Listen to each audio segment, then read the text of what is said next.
relationships, not only in the field of education but otherwise as well. Taiwan is a very important country for us in terms of its location in the Indo-Pacific, and therefore the strategic strategic location and the geopolitical situation that exists in the Indo-Pacific warrants us to give due importance to the island. Not only the two countries, but Amity and Taiwan are very closely associated. We've had multiple visits and interactions at the highest level of Amity, and that will be brought out in the subsequent presentations via Group Vice Chancellor and Dr. Selvamurthy. But today is a momentous occasion that we are going to be signing an MOU with the NCHU, and that will take our relationship forward. It will foment our cooperation that has been going on for some time, and we will see how we can offer the facilities that we have at Amity to the students in NCHU, and how our students in Amity can benefit from the highly advanced, technologically advanced facilities that you have in Taiwan. So without any further ado, I would like to invite our Group Vice Chancellor, Professor Dr. CHUNG-TSING, who's the fountainhead of internationalization in Amity. He's taken multiple initiatives, and that is how we are where we are in terms of internationalization in Amity. So over to Professor Dr. CHUNG-TSING.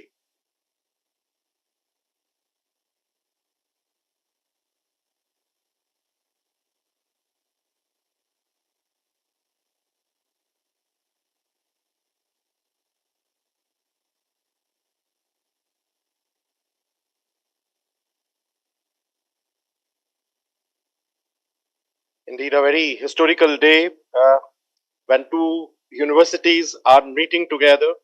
We have got tremendous respect for Taiwan, whom we know not only as our friends, whom we not only know as brilliant people, but having a culture which is quite similar to India.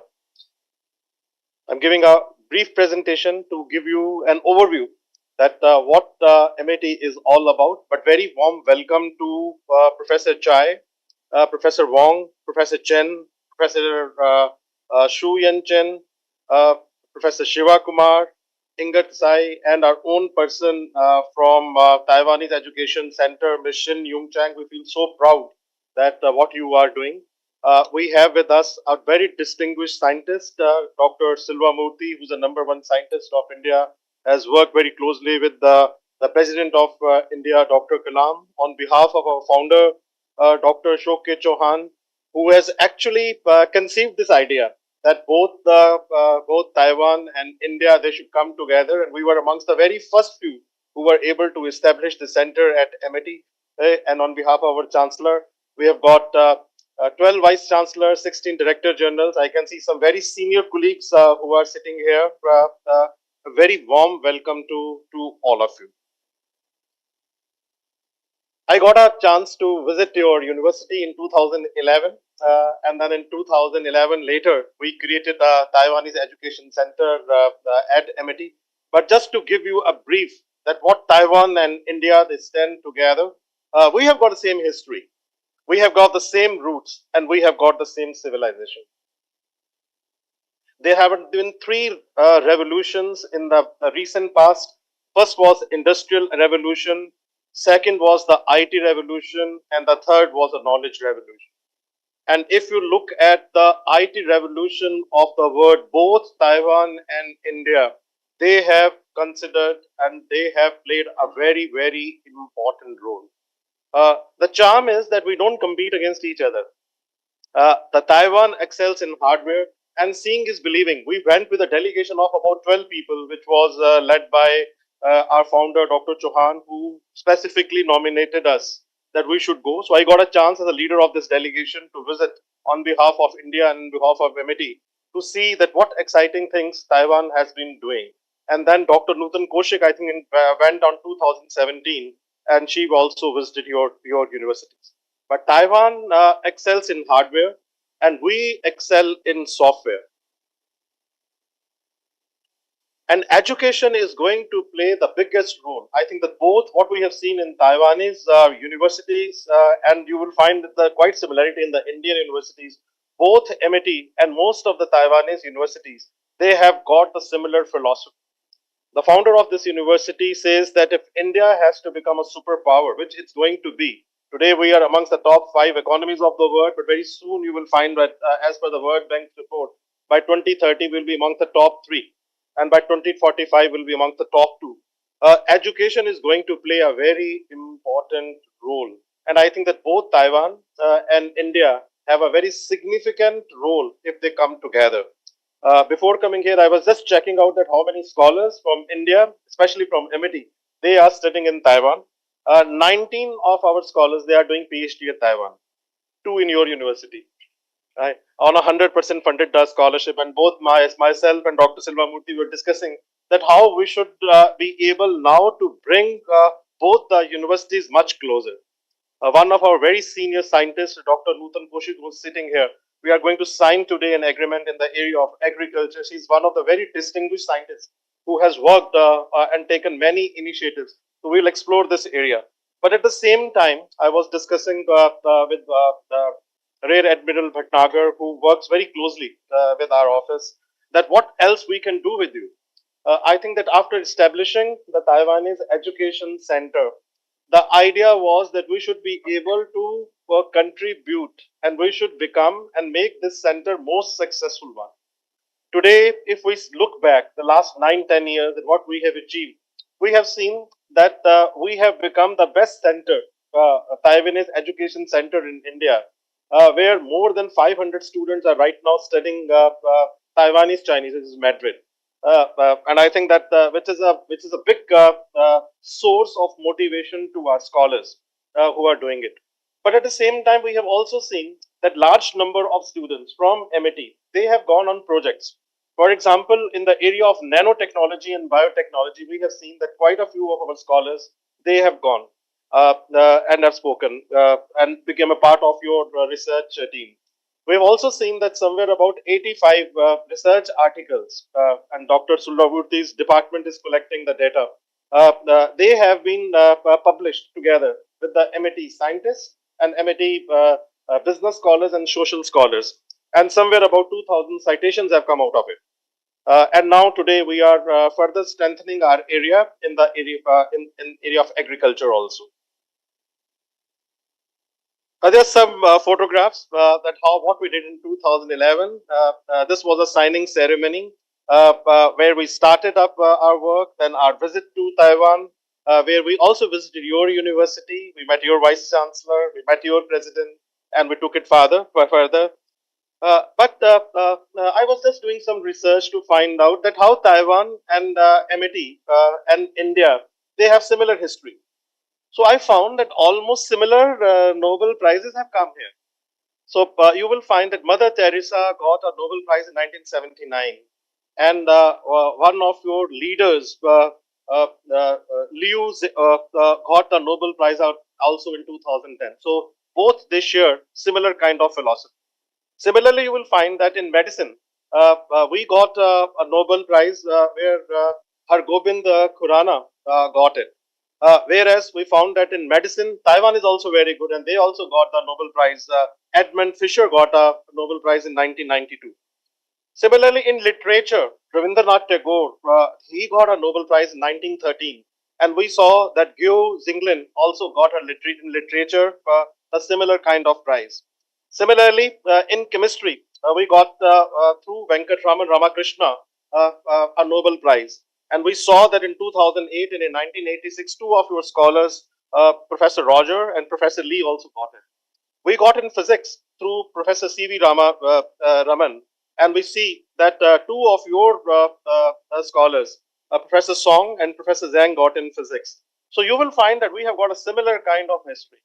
If we look at the strength of your university, we feel that we have also created similar kind of ecosystem. 21st November 2023, when you visited Dr. Chung, who's the Senior Vice President of International Affairs, and Dr. Ming Song, who's the Dean of Research and Development. I think that we discussed that how we can further cement our ties. And today's MOU is going to add a color and is going to add many other initiatives which we want to take with you. But I think the 3-4 initiatives which we want to take now, besides strengthening our existing relationship with you, we would like to further explore in under India immersion program. Can we welcome your students? Uh, uh, uh, Admiral Bhatnagar runs a program called India Immersion Program, which is one of the very strongest programs where the large number of scholars from UK, from United States of America, from Australia, under the New Colombo Plan, under the TAIRI scheme, under the UKRI scheme, under the US aid system, they are coming to us. So we will like to now create through Taiwanese Education Center and especially from your university that if we can get now a large number of students who want to taste India, and this is a very powerful program.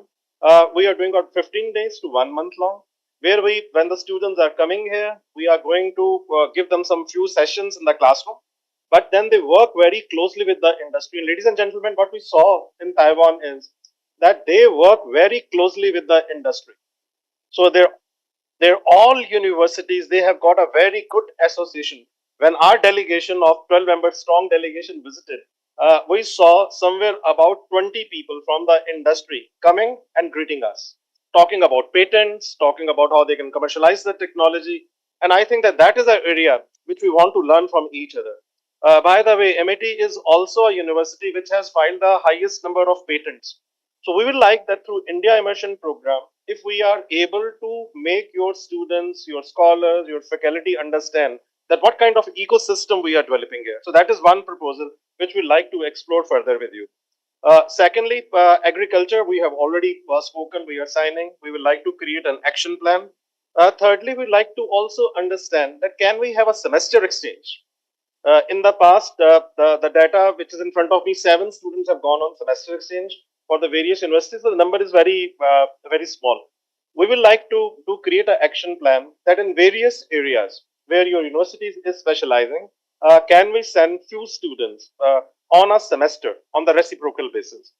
Also for your PhD program, we now want to create an action plan that how many students can apply year by year and can go for the PhD program. Similarly, we also like to explore that can we have a monthly lecture series where one scholar from your university 1 month, next month maybe that one scholar from our side, they can start sharing their views so that faculty to faculty relationship can be developed. So these were the few ideas, but we would like to hear more from you that which are the areas where you will like to work. We have got a Taiwanese education center which is very strong, and we want to make it more stronger.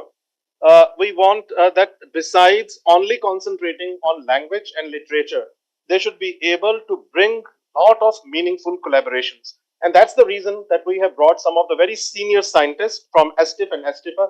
They are here and they have been occupying very important chairs in Government of India at the secretary level. And they will talk about it, that what kind of initiatives they will like to take. About MIT, that those who are coming for the first time, MIT is a brainchild of Dr. Chauhan, who's our founder. And he was the one actually who pushed that we should be able to create a Taiwanese education center, and we became the first one in India to establish it. At present, we have got 200,000 students. We are the largest private education group of India with more than 6,000 faculty members. They are on our full-time roles and equal numbers as our adjunct faculties.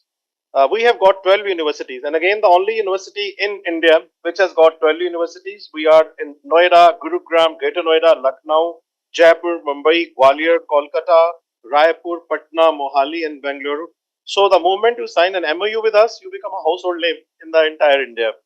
150 institutions, overseas campuses. Again, the only institution perhaps in the entire Asia which has got 16 foreign campuses and the university status in London, in Singapore, in New York, in Dubai, in Abu Dhabi, Sharjah, Mauritius, South Africa, Kenya, Amsterdam, San Francisco, and Tashkent. And we want that we should be there in Taiwan soon.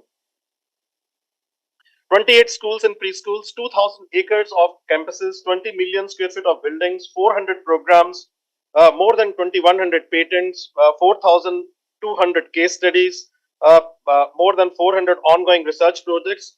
That's the strength of MIT. And you will find that if we look at the overall metrics of MIT, we have got a school from preschool to K-12 schools, undergrad programs, postgraduate programs, PhD programs, postdoctoral programs. We are best in distance and online education. This is another area which we like to explore. We have got Mr. Varun Verma, who is sitting here representing the distance and online education. Besides that, he's also taking number of international initiatives. Would like to explore that can we do something with Taiwan? And Varun, if you visit Taiwan, you will find the kind of initiatives they are taking in this area. So I think that is another area which we like to explore. Corporate training, we are amongst the best in the country, and continuing education. All kind of accreditation, which includes US and UK accreditations from QA, from WASP. We are the only one in the country, and perhaps in the South Asia, which has got the US premium accreditation amongst the top 3% universities of the world as per the latest ranking of US and THE. And this gives you a fair idea that where we are. The best in internationalization, the highest number of students we have sent abroad in the last 3 years. Similarly, inbound students and outbound students. Amongst the research network, we are amongst the top 3 in the country as per the latest US ranking. And this will give you an idea that where we focus on. There are 3 areas where we are focusing right now. One is research. So you will find that we speak research, we talk about research, it's in our DNA, we eat research, we sleep with research. So it's a research driven and innovation driven university. But at the same time, we want that all our students, they should be globally employable. So you will find that our all posts, just before coming here, I just posted out on LinkedIn, 9 international conferences we are organizing. 9. No other one is able to do it. And Fortune 500 companies are going to be a part of it. We are creating the global network of companies where the students from Taiwan, from India, from Australia, from UK, from US, from Netherlands, from Europe, there should be free transfer. So if someone wants to do a research project, let's say Netherlands, we should be able to help them out. Someone wants to do in Taiwan, we should be able to help them out. Someone wants to do in New York, we should be able to help them out. And no one from India has been able to do that. So if you get a chance, just look at the LinkedIn. Just 2 minutes back, I posted it out. And that's what we are trying to do, creating the network of researchers, creating the network of the companies where they can come together, and we should be able to help them to further enhance their stature. But this has resulted us into becoming the university which has been able to produce most employable graduates. So along with IIT Delhi, which is a government university, IISc Bangalore, which is a government university, IIT Mumbai, Ahmedabad, IIT Kharagpur, only private education university which is a part of such distinguished honor which we have got as MIT. This will give you a fair idea that where we stand. Our law school is one of the largest law schools of the country. Our School of Biotechnology and School of Agriculture, which Dr. Nutan Koshing is leading, is the best one in that segment. Our business school is the best one in Asia. You will find that in nanotechnology, in the scientific discoveries, in patents, in research, in filing case studies, we have filed the highest patents, very high research index, about which Dr. Silva Murthy will talk about. Our campuses have been certified by got a platinum certificate by the US Green Building Council. This will give you a fair idea about our campuses. The campus where you're sitting, it's about 100 acres campus. Lucknow, which we call a White House, this is a building. This is Jaipur, 140 acres campus. Gurgaon, another 135 acres campus. Gwalior, Mumbai, Raipur, Kolkata, Ranchi, Patna, Mohali, which is a new university, and Bengaluru. And not only that, we are going to the rest of the world. We are trying to bring best of the brands to India. Under the new education policy, we wanted to become complement and strength of our Honorable Prime Minister. So founder of this university, Dr. Chauhan, tried to bring some of the best brands of the world. So one of the brand was Harrow. As you know, very prestigious schools of UK. We have been able to bring that to India and have been able to establish their first campus in Bangalore. Second one is coming in New York. Third one will be coming in Dubai. And these are our global campuses. In Dubai, this is a freehold campus which also got an award of the providing best infrastructure. This is our Chancellor, Dr. Atul Chauhan, who himself is a product of London School of Economics, has got a tremendous respect for Taiwan. I remember that when the QS conference and the THE conference, both of us, we went and we spoke on this conference, and seeing was believing. That when he spoke and talked about the initiative which we want to take in Taiwan, people gave the standing ovation to him. This is our campus in Singapore. This is our campus in London. We are next to the British Museum. If you happen to be in London, please visit us. This is in Tashkent. Not only that we have gone and we have collaborated with the universities, we have collaborated with the governments, and that is what the focus of the group has been. The Prime Minister and President of Tashkent, they came to India, they visited our campus, and they offered and they said that why don't you come over to Tashkent and open something which should be the first ICT university of Uzbekistan. So we went there and we created the first IT university. And we know that you have got a lot of strength in IT.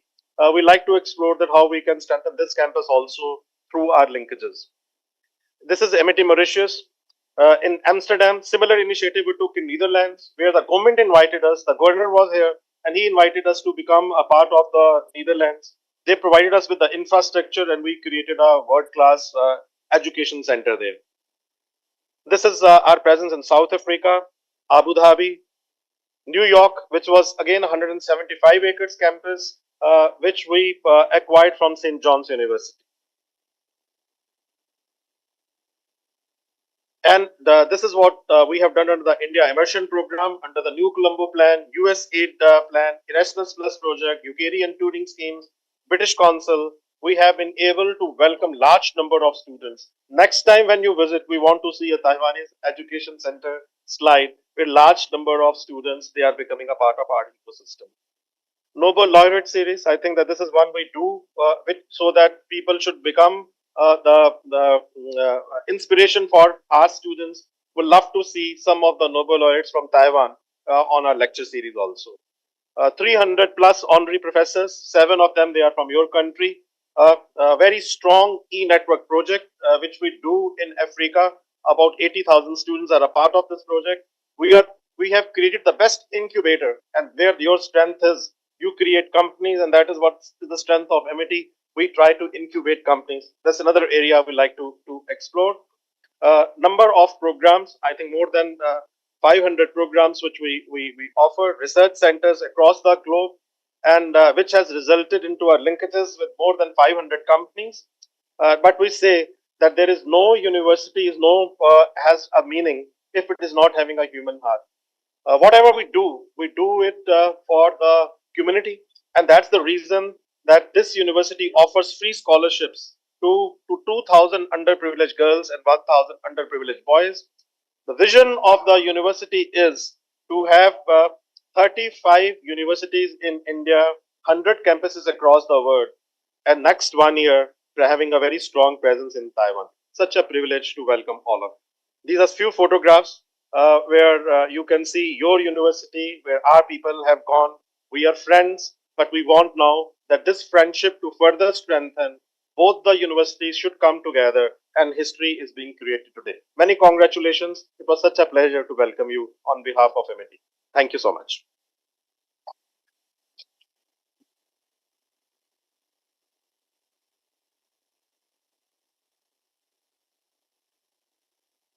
Thank you, Dr. Singh, for such a wonderful presentation. I'm sure it was very educative and a lot to see about what we do in MIT and how we came about. I would now like to request Dr. W. Silvamurthy, our very distinguished scientist who's leading the science and technology portfolio of the entire education group.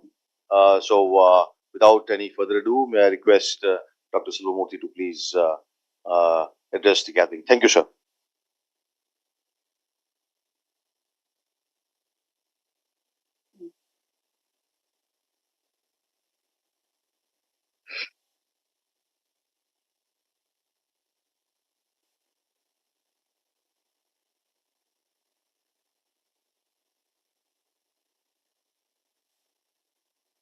Very good morning to the very distinguished delegation from Taiwan, from the NCHU, the very distinguished institution in the world, in Taiwan, and in the region. So let me extend a very warm welcome to the delegation led by Dr. Yen Shong Huang and Professor Kai Jung Che and other very distinguished members, Professor Shu Yun Chen and Dr. Chandrasekhar Shivakumar and also Dr. Shin Te Chen.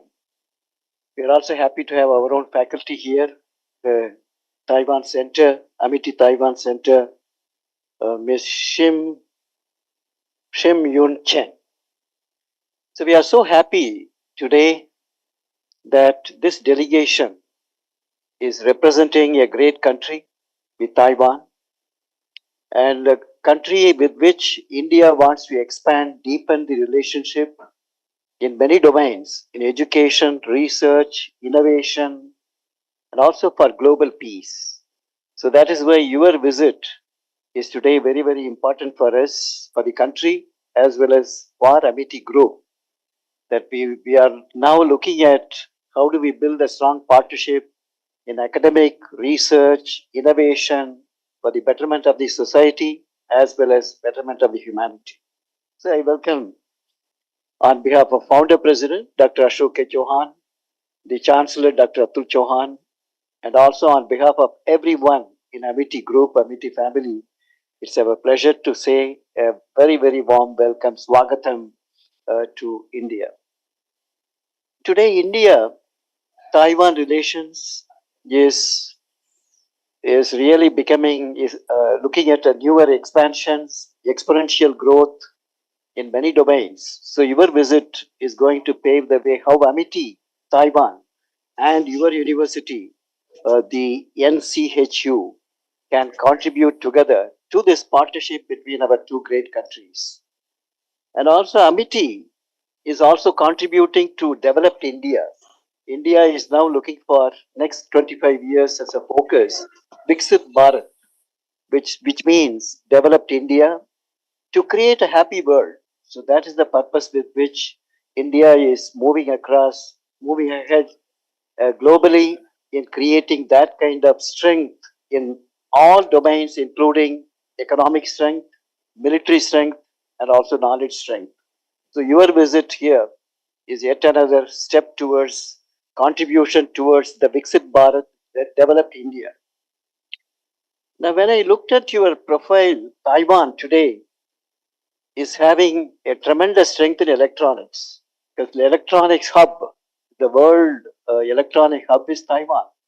Whenever you name any electronics, it is Taiwan. The chip industry, all the semiconductors, you are the hub of semiconductors for the whole world. So that is why there is a tremendous strength in your country, in your people. People are very good people.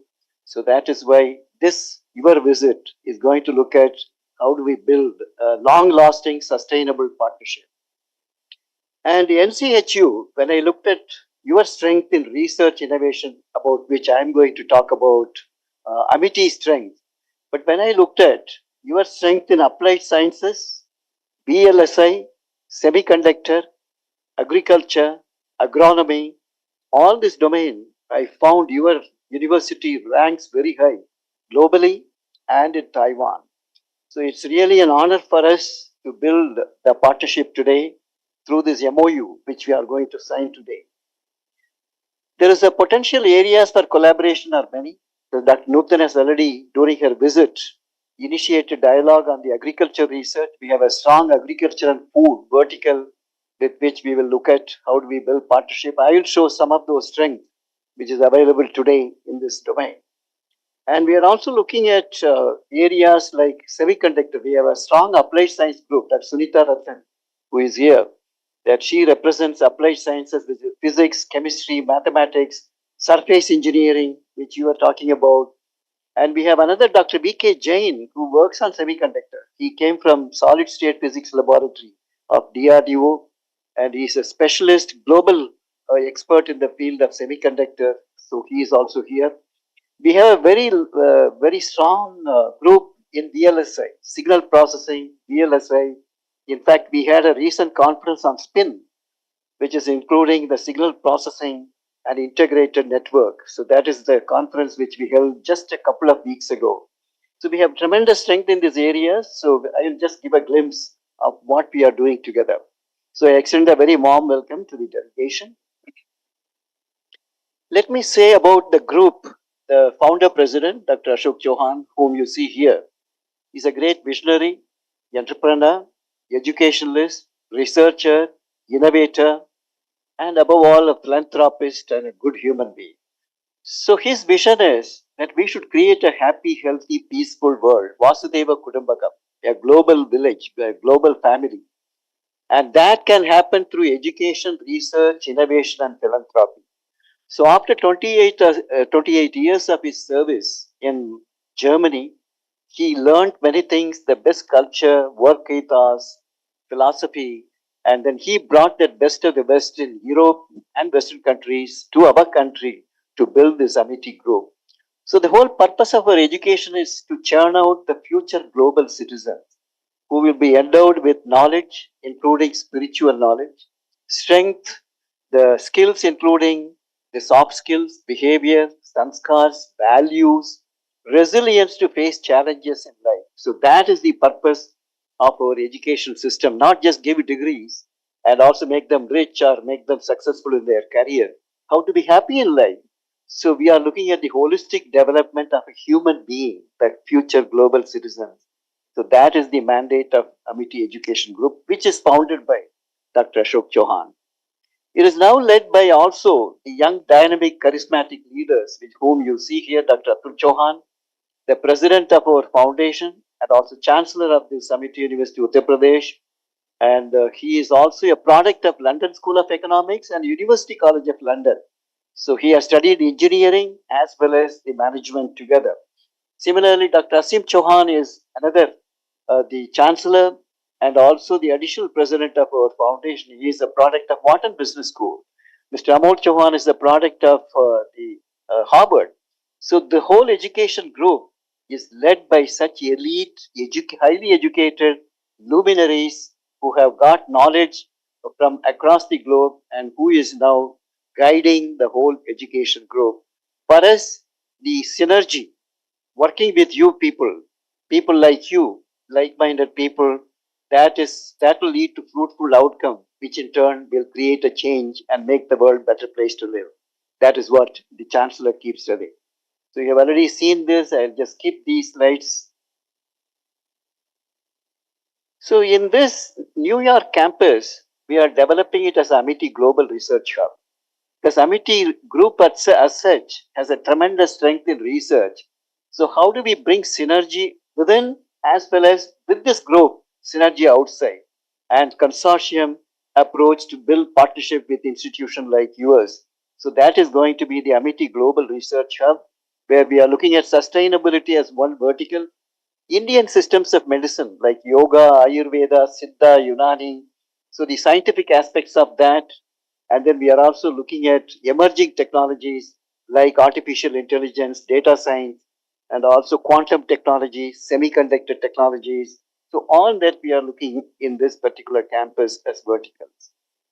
We have also brought a school there, Amity Harrow School. So one side of the university is the school, our school, Amity Harrow School. The other side is our the university.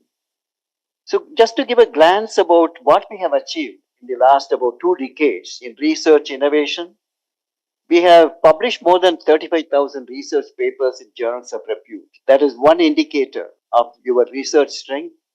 The H index of our university is 143. So the 143 is our present H index, which keeps growing, which keeps hopping from one level to the other higher up. We have filed more than 1,114 patents. That is the number today, as on date.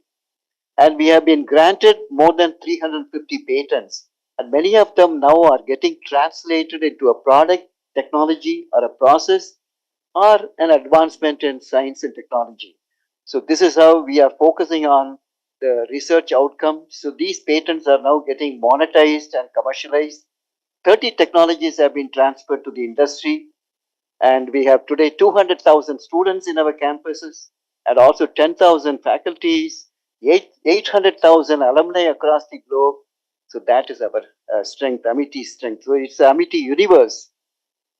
And Dr. Ashok Chauhan also got many awards. The university and the group has been acclaimed with many awards, some of them which he presented. Some of the research and innovation awards, I just wanted to show the recent ones. Dr. Ashok Chauhan receiving from the Minister of Science and Technology the prestigious academic award for the innovation, which is the maximum number of patents which are filed and commercialized. Similarly, from Dr. Mashelkar, who was the DG CSIR, one of the top accomplished, globally accomplished scientist, and even in IPR, he is the one who brought that concept to the country. So he is presenting an award to the Chancellor, Dr. Atul Chauhan. So these are some recent acclaim which The Indian Intellectual Property Office of the Government of India has conferred the National Intellectual Property Award 2020 on Amity University for Top Indian Academic Institution for Patents and Commercialization, a reflection of Amity's commitment to research and innovation. this is another, our schools. We have 28 schools, including some schools in other countries as well, like Abu Dhabi, we have Amsterdam, and also in South Africa. So our school students also are doing brilliant research and innovation. So our universities are connected with our schools. So we bring this, seed this innovation concept right at the school level.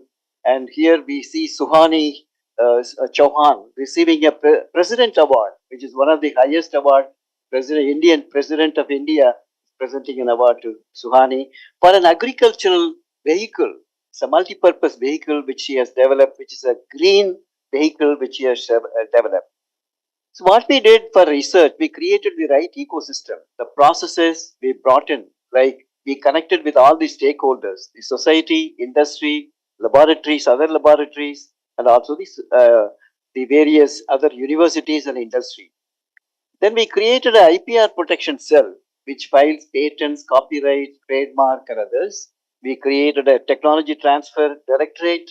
We created a technology enabling center, which helps to mature the technology, TRL level 1 or 2. How do you bring it to 6 or 7?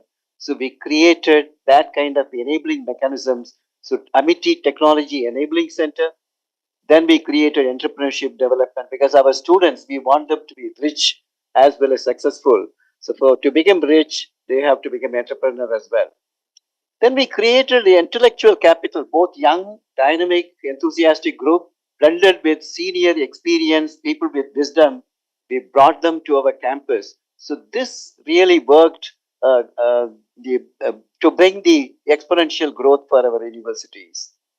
Then we also brought youngsters like this Ramalinga Swami Fellows, Ramanujan Fellows, inspired faculties who are young, dynamic people who have spent more than about 5-10 years abroad. They got the experience over there. We brought them through the re-entry fellowships, through the ABSTIA, and they are doing a great job here. So this is the mixture. Then we brought the force multiplier effect by connecting with honorary professors whom we connected through the Amity University by awarding the honorary professor or honorary doctorate to those people, including the Nobel laureate. So you have a core population here, but then you have the population from outside, which acts like a force multiplier.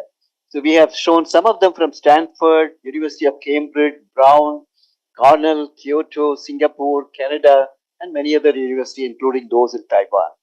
Then we created infrastructure. Having got the human resource, we built right kind of laboratory ecosystem. Like some of them wet labs you see here for the molecular medicine and stem cell research, the PAX mission, and HPLC, GCMS, and also this scanning electron microscope and many other facilities we created. So we brought people, then we created the research infrastructure and the ecosystem, and subsequently that led to a major development.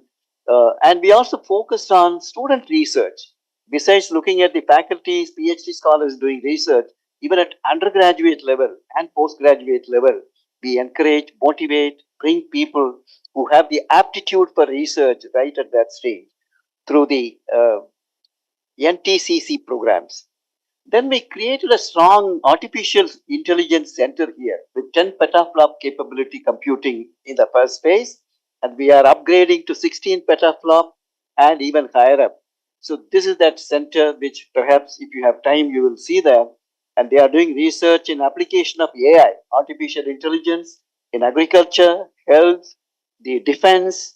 We have national security related issues which are also handled by the Artificial Intelligence Center of Excellence. And now we are going to upgrade this to 16 petaflop, and we are running many training programs for capacity building in this area. Perhaps we can look at this one of the areas for collaboration as well. How do we use AI in agriculture, AI in semiconductor, and the new material development, and so on. And these are some projects which are being done in health related. They are looking at the Parkinson's. Can you pick up early? Can you pick up depression, schizophrenia early? Similarly, multimodal hand gestures recognition for robotic control applications. So there are many projects which are being done in this Artificial Center of Excellence. Then we created missions to drive the system. So we created Mission Connect, Mission Synergy, and Mission Outcome. We are now connecting with you in a very strong manner. This will bring synergy for you as well as for the Amity group. Then this will also lead to a fruitful outcome which will benefit the society. So these are the missions which drive the whole system to contribute, and with pace, the right kind of pace which is desired. Then we created the Technology Enabling Center for maturing the technology from lower level of TRL to higher level.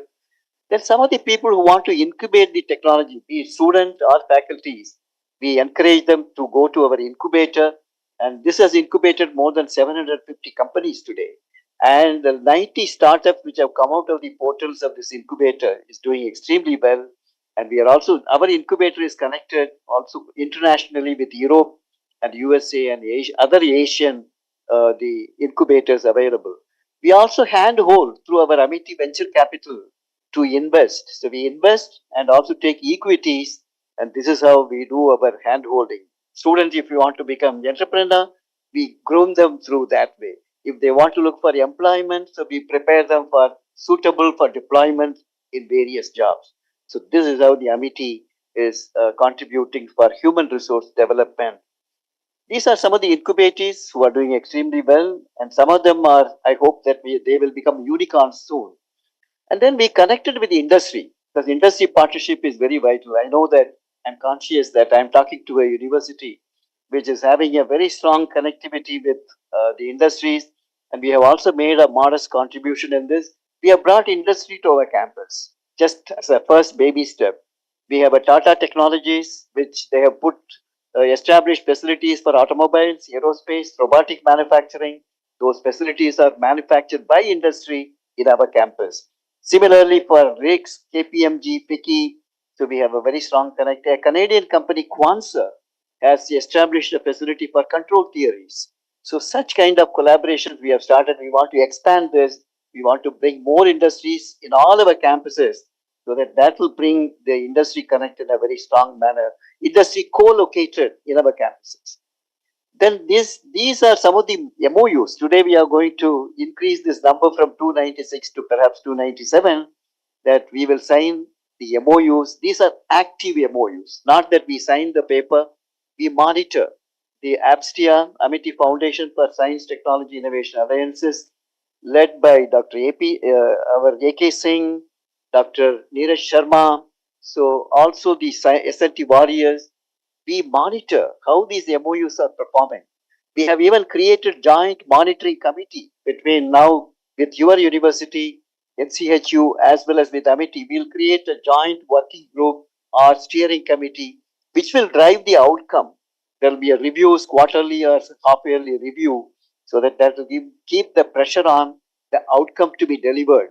And we have Group Captain Kapil Shukla, who is here, the Director Outcome. So there is a separate outcome directorate which will monitor the progress of the MOUs. That is how these MOUs are very valuable for us. So today's MOU is also going to be a great value addition to us. Then we created verticals: computational biology, cancer biology, translational research. molecular medicine and stem cell research, genome engineering, both in agriculture as well as in health.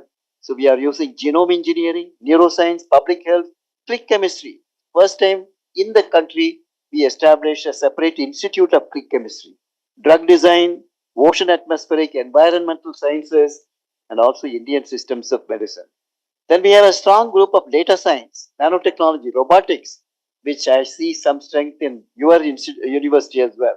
Astrobiology, space science and technology, cyber security, spintronics materials, we have a separate center of excellence, AI, photonics, optoelectronics, agriculture. The last one is a great strength here. Dr. Nutan Kaushik, who visited your university, is now looking forward to expand her collaboration. We call her as the multilateral and bilateral expert who connects with various universities, and she has already been to your university. She is looking for collaboration in food and agriculture, and I'll show you some of those achievements in this area, and also biofuels.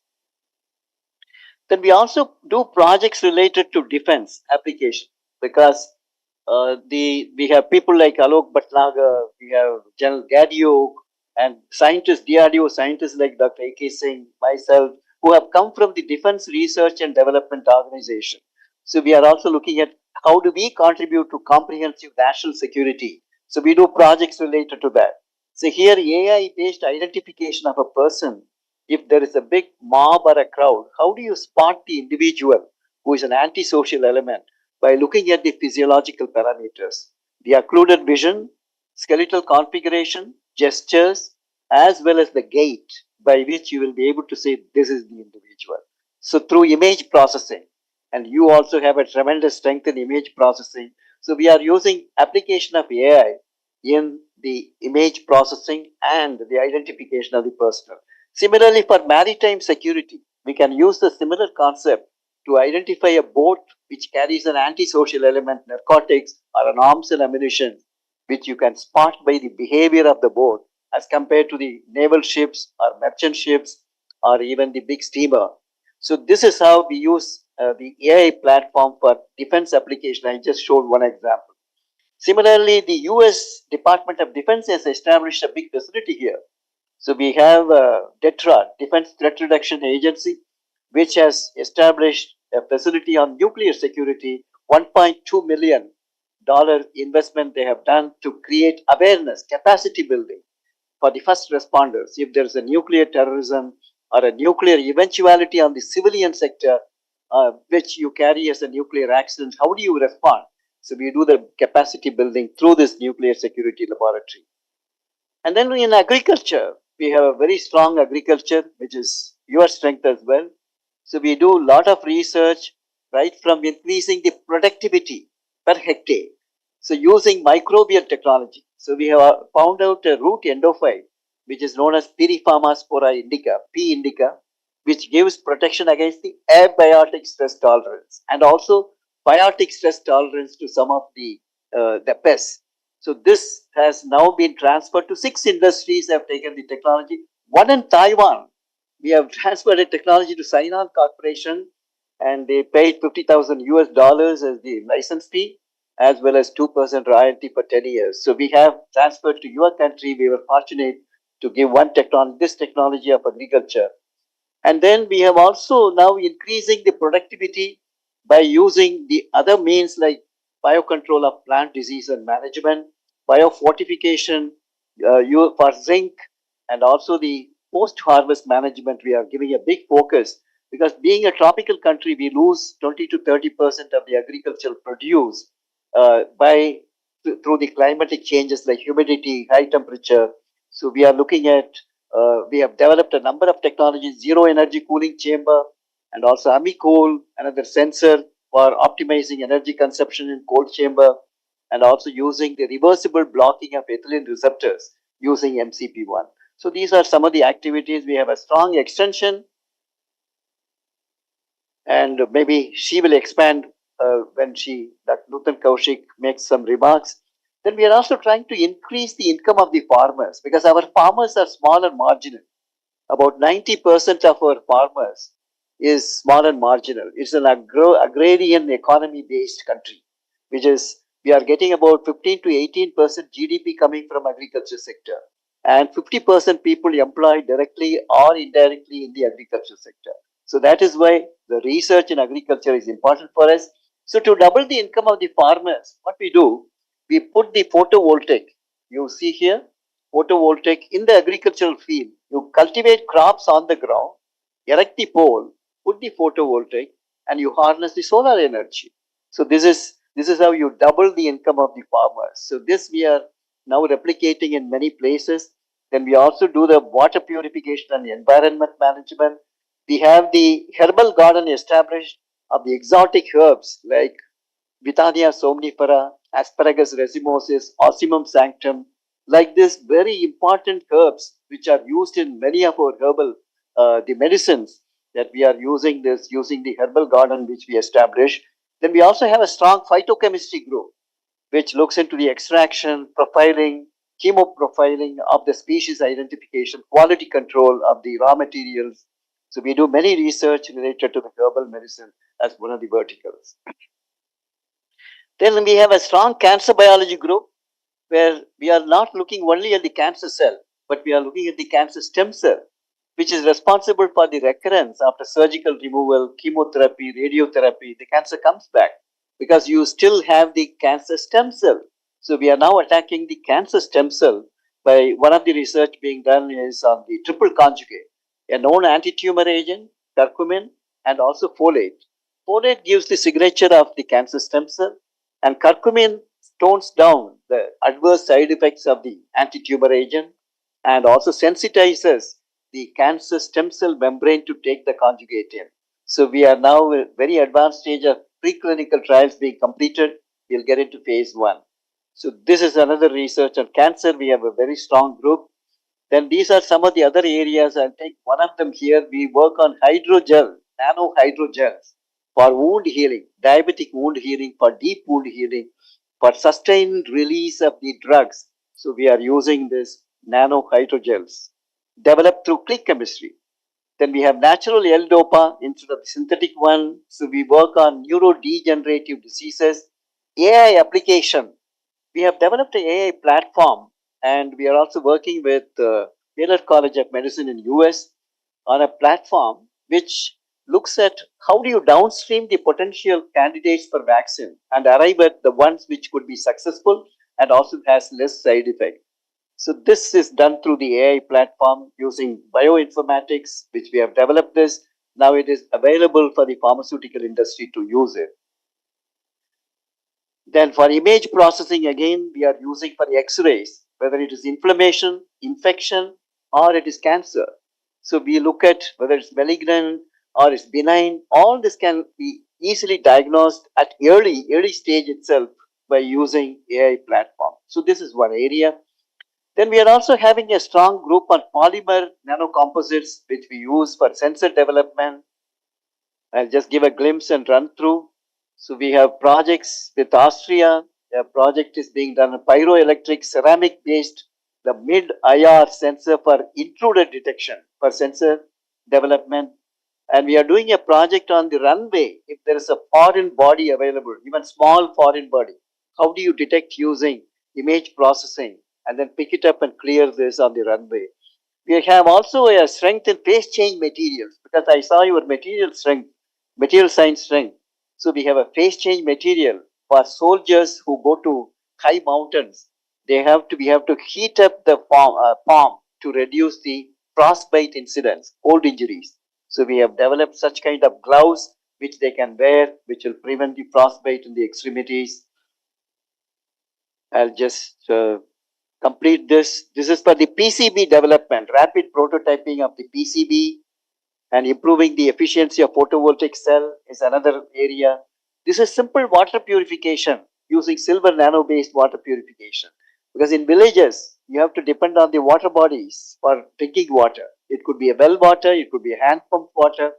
So how do you remove the microbial contamination? So we did simple innovation, took the pebbles, etched them to give greater porosity, impregnated the silver nanoparticles through plasma process, put them in a container.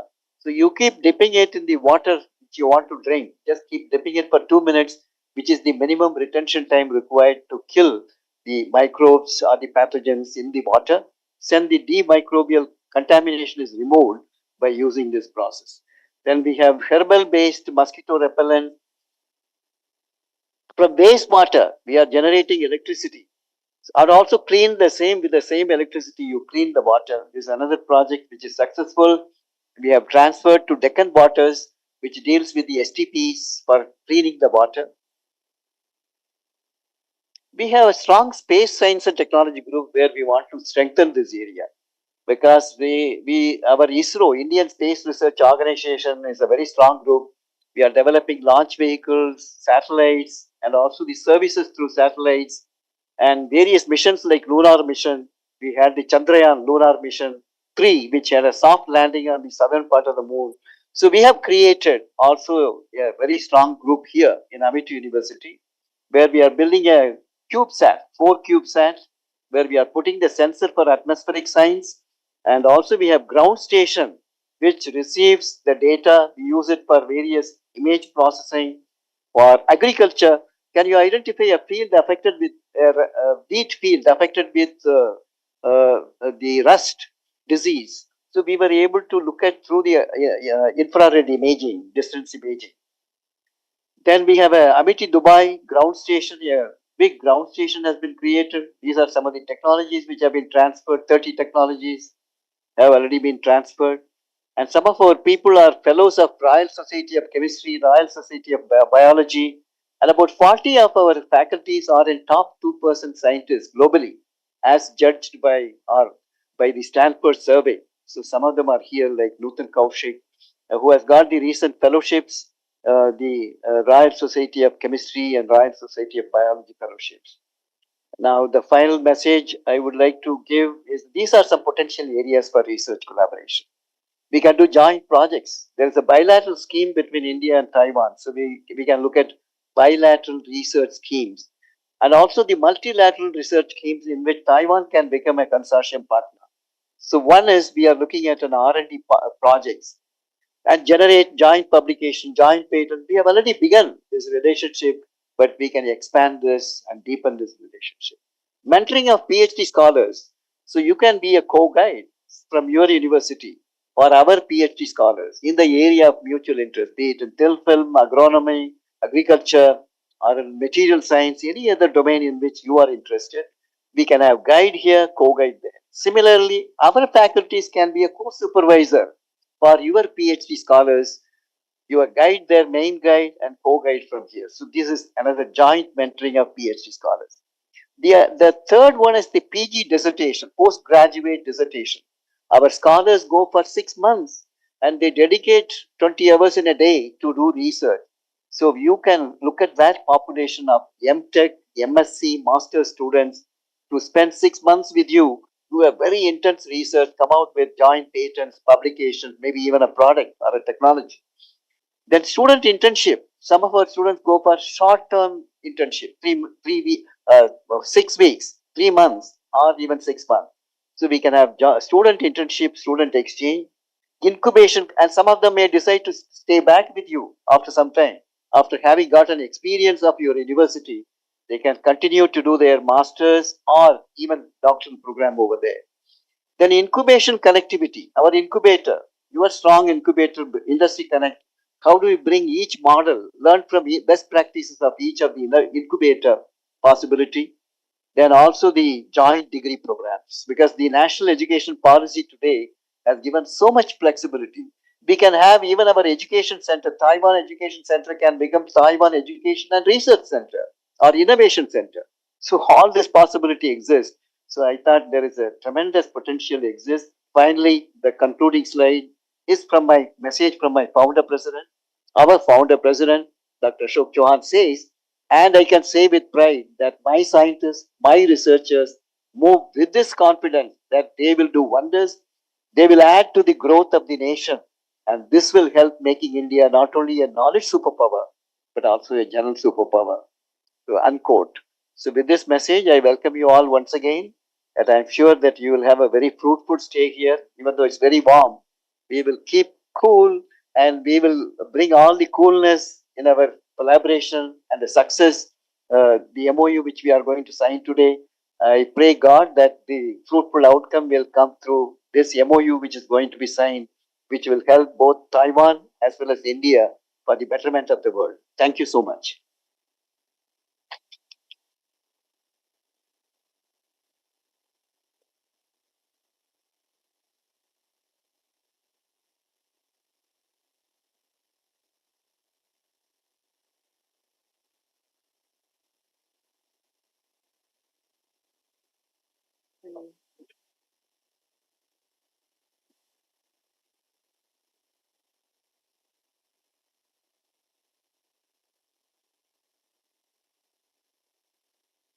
Support नहीं कर रही support नहीं कर रही है follow करने के लिए कह रही है मेल नेक्स्ट हाँ Thank you, Dr. Salvamurthy. I'm sure nobody else could have given such a succinct description of what we do in the science and technology. So the delegation has now heard both the doyens and the pillars of Amity, one the internationalization and academic field, and the other in the scientific domain. And I'm sure now you would agree that this we are poised to have a mutually beneficial partnership and collaboration. While we deal with the technical glitches that we are having, I would only say that you've come here at a very opportune time. India is on a growth trajectory that has been unprecedented in the history of the free world. You are here at a time when we are also about to have our elections. The biggest celebration of democracy in the world is going to happen very soon, and with that, we will be transitioning into yet another period of better growth and collaboration with all the like-minded countries, including Taiwan. I hope we get to operationalize this MOU that we are signing today, and not just leave it as a piece of paper. We will have to take the takeaways from this MOU further and see that we not only do our collaboration in basic things like student exchange, but also graduate further to do some research collaboration and some higher level of interaction, which can benefit not only the two universities, the students here, but also make the world a better place to live. I think we are getting somewhere in this.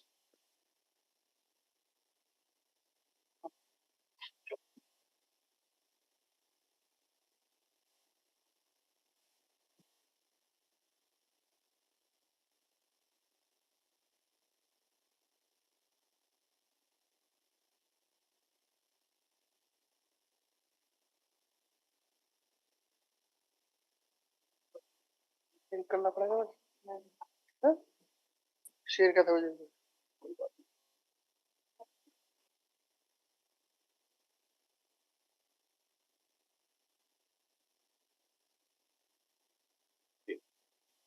Yeah, great.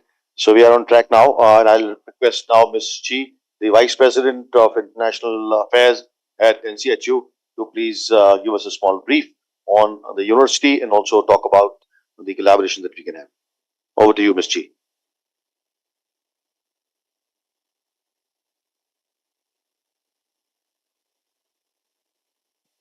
Hello, everyone. This is Kai Zheng from National Zhongxin University. First, I would like to show our highest gratitude for the Honorable VC and also President and also the Deputy Director for International Affairs for arranging this historical monumental event for signing MOU. So, set up by the introduction of your university, we know that Amity and Taiwan has started the relationships more than 10 years ago. And about 6 years ago, your university and us has started to do the communication. And finally, we got here today to witness the historical moment. And today, is I would like to show to follow up higher international the high education collaboration and also research collaborations. I would like to follow up with some information and offers from our university. So Zhongxin University situates in central Taiwan and is close to the main city.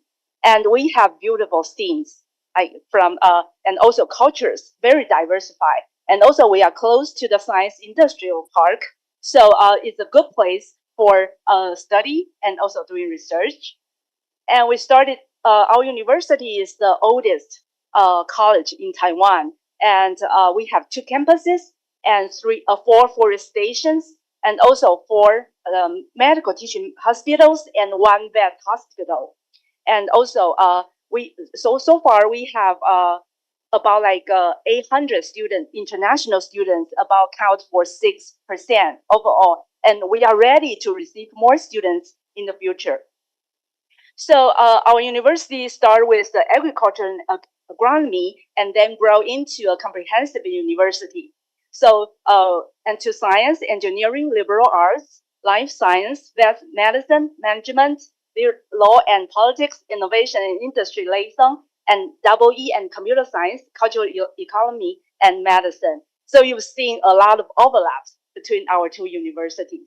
And today we have representatives from 3 colleges and are ready to talk more about the details for future collaboration. So here are some numbers of our world ranking. Besides the world university ranking, I would like to bring up about the sustainability ranking. As I've seen your university have a lot of green buildings. And so for this sustainability in Taiwan, we are ranked, we just received the Platinum Award. And now we are designated by our MOFA, the Foreign Affairs, for develop new programs in sustainability development. So I will also introduce that program to you later on. So in terms of our research, 10 out of 22 research fields, we rank top 1% in the world.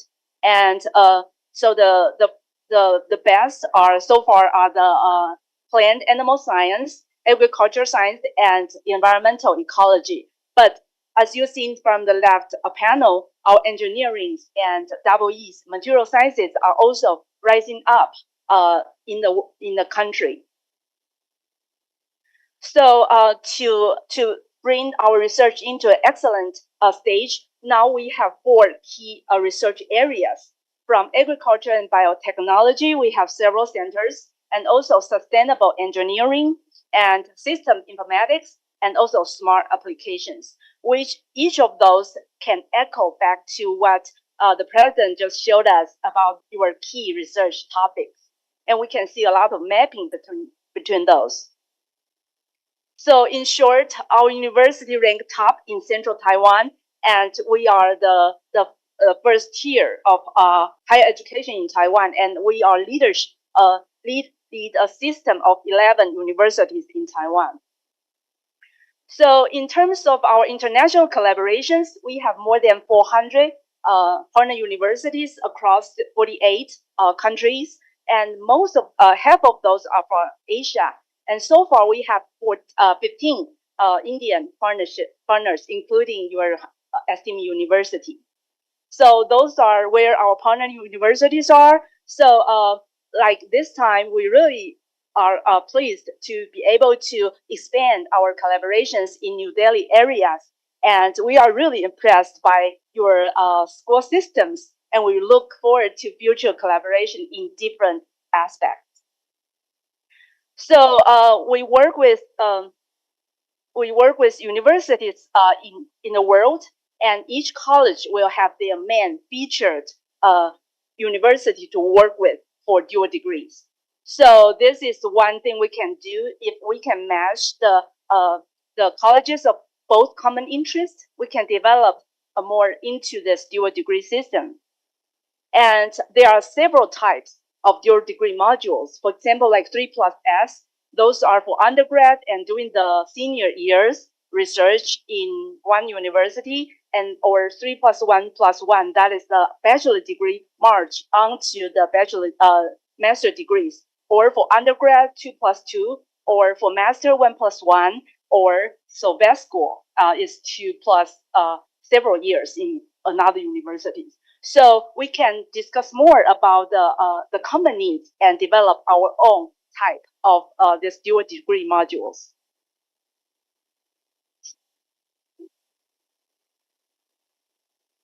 So in terms of, so other than students, we also welcome visiting scholars from your university. So there are different types of visiting scholars or professors, and we also can apply for funds, or our university may have funds to invite you to come to Taiwan for different periods of time.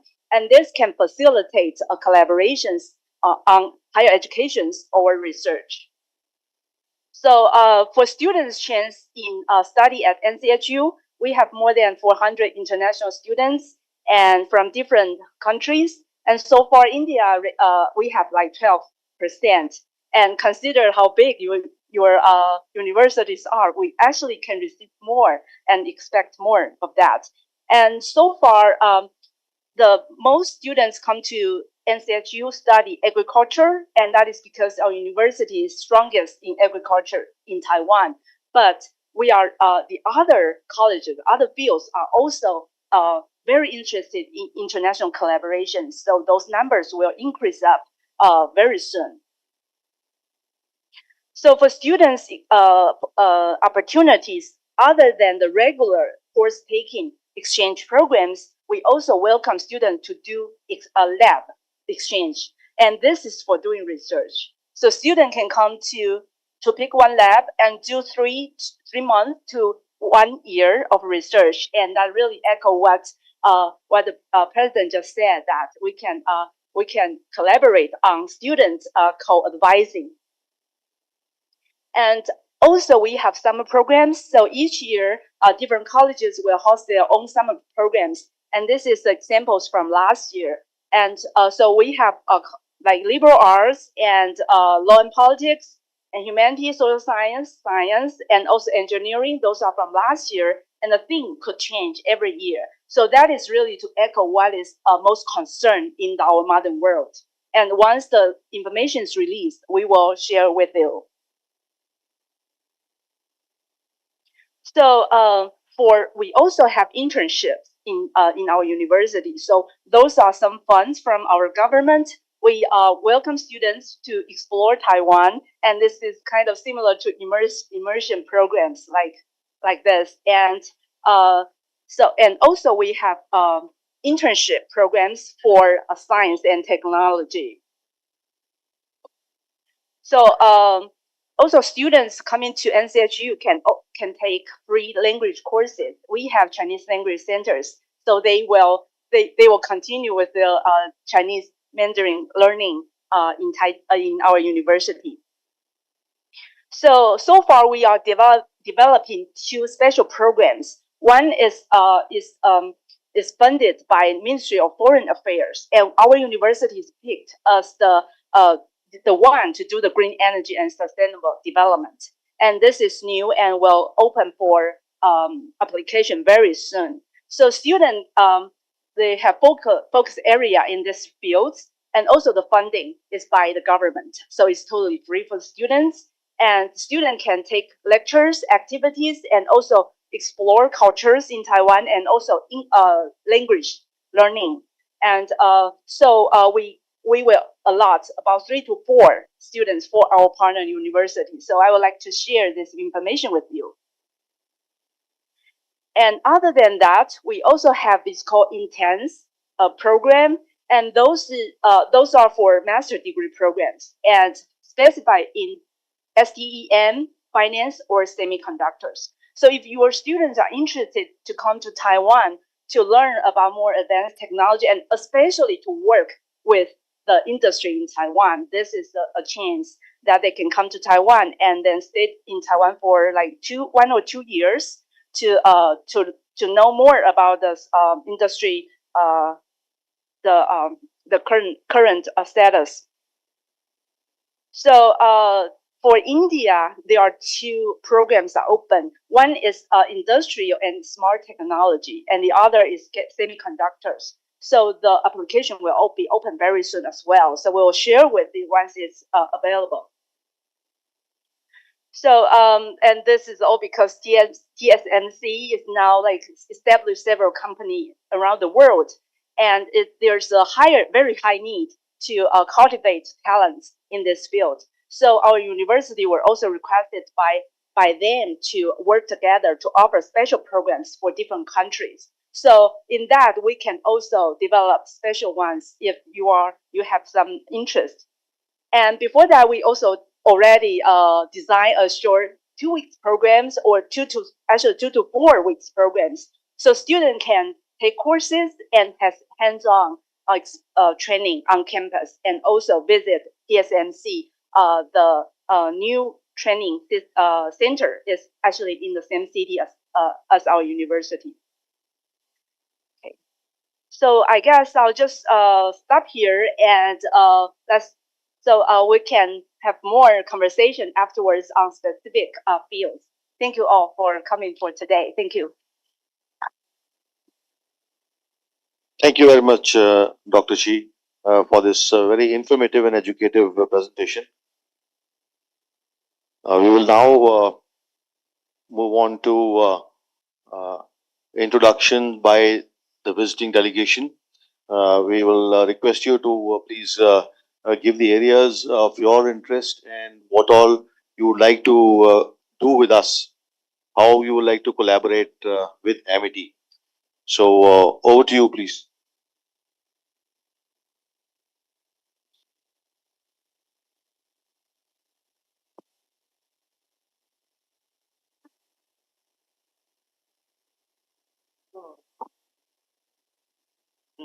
You can start. Yes.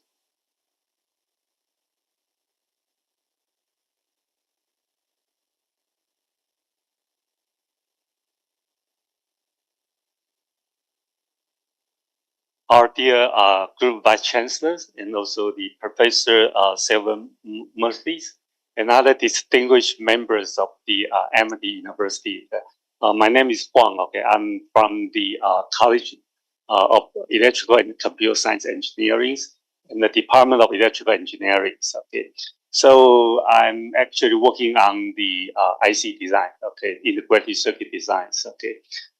Taiwan actually has is ranked among the second largest IC design sectors. Okay, yeah, worldwide. Okay, of course TSMC is the number one in the area of the manufacturing semiconductor factories. And in terms of the upstream, the IC designs, okay, Taiwan is ranked in the second place. Okay, and we have some renowned global semiconductor. Well, I should say IC design companies such as MediaTek, Tech. Okay, so I am particularly interested in the IC design for the wireless communications and also for the signal processing. Okay, and recently I led a team. Okay, working on the accelerator IC chip. Okay, for the AI simulations. Okay, so let's say it's a 3-year-long project, and I also led the projects. Okay, from the sponsored by the Department of Defense. Okay, he also worked on the some AI acceleration chips. Okay, for the kind of the image fusions. Okay, from different sensors. Okay, and in our department, okay, we actually have basically 4 major research areas.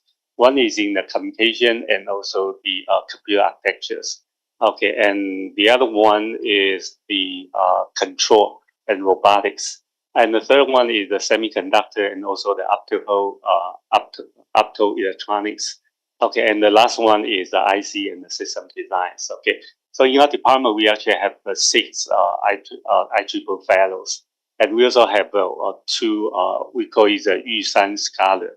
Yushan is actually the highest mountain in Taiwan. Okay, so these are actually very renowned or well-recognized scholars that are in our department. Okay, so they are leading us with a very big scale project. Okay, we also have the collaboration project with the TSMC and also the MediaTek. MediaTek is the we call it the fabulous IC design companies. Okay, so we create the curriculums particular for them. Okay, so they are actually asking us to create a program so that the student can be well trained before enter their companies. So we actually have a quite intensive or comprehensive collaboration with the local industries. Okay, and I think that's pretty much I can say about our department. Okay, by the way, okay, our department we have about 30 faculty members, and we also have two we call the independent graduate institutes with special research focus. One is on the communication, the other one is on the semiconductors. Okay, so currently we have about 500 undergraduate students and also 500 students in the master program. Okay, but for the PhD program, we only have less than 100. So that's actually very dismal numbers. But because most master students, after they graduate, they can easily find well-paid job, okay, in the industry sectors. So we are eagerly, okay, look forward to more, okay, PhD students. I think in this aspect, we can find the collaboration. Either we co-advise, okay, the PhD students, and of course in the short term maybe we can seek the opportunity of the either the scholar exchange or the student exchange. And currently we have some signed some dual degree program with university in the United States and also university in Japan. Okay, so we also look forward to that in the long term. Okay, we can have the dual degree program between our college and your university. Okay, thank you. Yes, I think which subject? Yes, we have the dual degree program in the electrical engineering and also the computer science. Okay, that's the two. When your students are going to these universities, because I think most of them there are partners also. You work with UC Riverside, you're working with Illinois, you are working with Wisconsin. So Yeah. all of them there are partners also. But what is the arrangement of yours with these universities? When the students are going, they pay your fee or they pay the university's fee? Are for the it depends. Okay, depends on what kind of the dual degree program we sign with. Okay, so for the I think it's Utah State Universities. Okay, I think we pay our tuitions.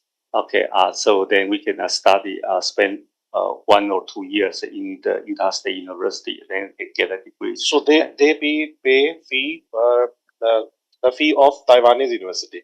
So who sponsors them? You sponsor them?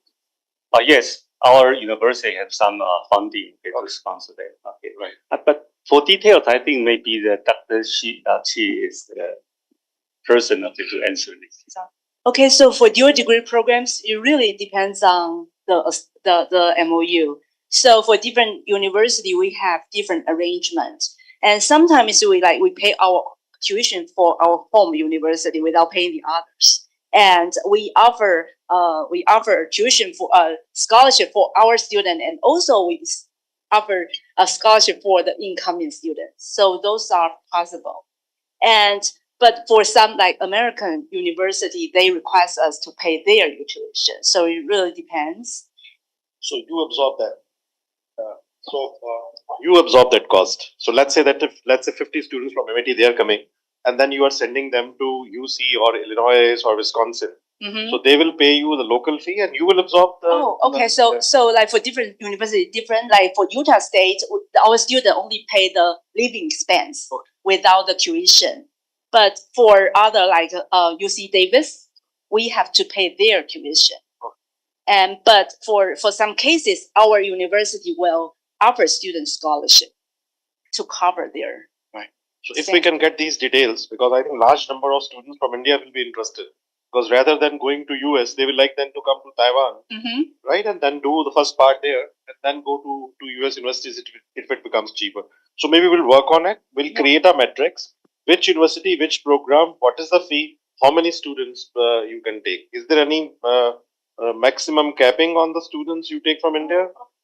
We do have to talk about. We do Yeah. have to talk about the capacity Okay. as well. And so far, if for the exchange student, usually it's like 2 or 4 Okay. semesters. But for the dual degree programs, and we can also discuss about the capacities and for the bilateral benefits. Okay. And you are going to be the point of contact. So, well, yeah, I can forward that to my colleague. Right. Okay. And I think for dual degree program, it's most important to map the Yes. both intuition Yes, absolutely. institutions. So we will work with the college or department to work with that. Right. Okay. That would be helpful. Thank you. Mr. Chen? Hi, everyone, and honorable members over here. My name is Sun Chen. I represent the College of Agriculture and Natural Resources and at NCHU. In total, that we have around 12 different departments. So, including agronomy, horticulture, environment, forests, and so on. So, I think we could have lots of different aspects and try to match to each other in the future, because we don't have time to show all the details here. But in my lab, I focus on the genomic research, and the crop that I'm interested is the orchid and sweet potato. So what I'm doing is the GWAS, and in our department we have 3 different groups. The first one is the statistics, and the second one is crop culture. The third one is plant genetics and breeding. So in all those aspects that we may have collaborate with each other in the future, but I think we do need more time to discuss about the detail. And for the college, that I actually prepared 10 examples of our outstanding researchers, but I will briefly show 1 or 2 here. The first one is that we developed the chip to detect the orchid virus. For different orchid virus, we can detect that very fast in only few hours, and the accuracy is higher than 90%. And the second one is that we create the GMO papaya, which can resistant to the papaya spin virus strongly. And then we have a smart agricultural system, which we combine the image and the drone and the autopilot car all together, try to monitor the plant growth and detect when is the best time to harvest and how to protect all the harvest things for the post transportation from Taiwan to US to Japan. And then we also use this kind of image system to monitor the chicken and the cow to see if they healthy. Do they take the food normally? Or if not, we will have a alarm sign to tell us that this chicken is not good. So we should catch it and try to find the vet to see how it goes. These are major outstanding research in our colleagues. So this is a briefly introduction.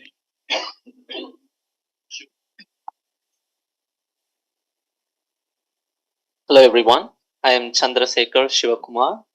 I am a postdoctoral researcher in physics department. I am here to represent ICAST, which stands for Integrated Center for Advanced Science and Technology. The major goal of our visit here to promote the semiconductor curriculums, because India is focusing on creating a semiconductor business and bring up like most advanced semiconductor industries, fabs in India. So already CHUNG-TSING is one of the licensed institute in Taichung, central Taiwan, which is licensed by TSMC, one of the top global leading chip manufacturer. So we have a license to educate students because Professor Chi already mentioned they have a new training center for new employees.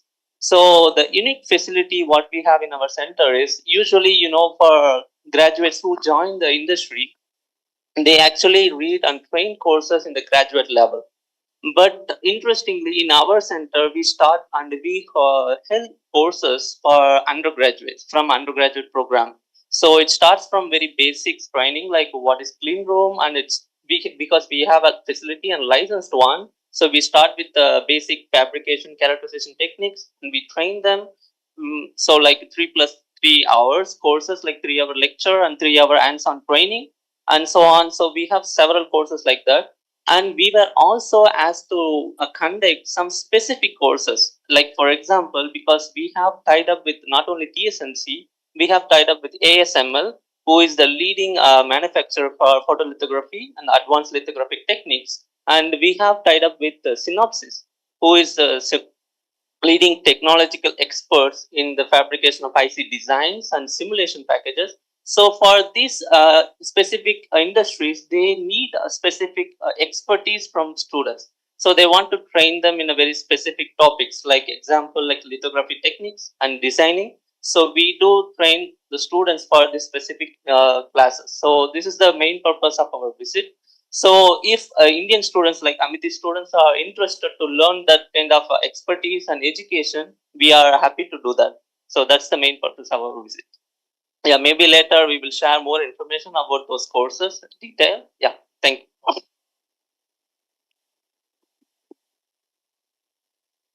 Hello everyone. I'm Ingrid Tsai. I'm the coordinator of the New South Wales project, and I work with Mr. Professor Chi. And I'm happy to be here because this is my first time in India, and I have a lot of culture shock, but in a good way. I mean, we bring these so many programs and exchange opportunities, and I'm really looking forward. We have more chances to meet each other in the future, and can have a really good result. Namaste. Yeah, thank you. I couldn't agree with you more, Professor Chin, that there is lack of, we have less time. But the purpose of this meeting is also to put you in touch with your counterpart here in face to face, and thereafter we can take this forward. So now I'd request our senior faculty from MIT to please introduce themselves. Thank you so much. I'm really glad to see that finally we are signing the MOU with NCHU. Actually, in 2017, with Taiwan, we have a close collaboration with two universities, NCHU and the NPUST. So in 2017, when I think 2011, you had already signed an MOU with NPUST, but NCHU was not signed by that time. So when I visited 2017, I was invited to participate in the Care Forum in NCHU.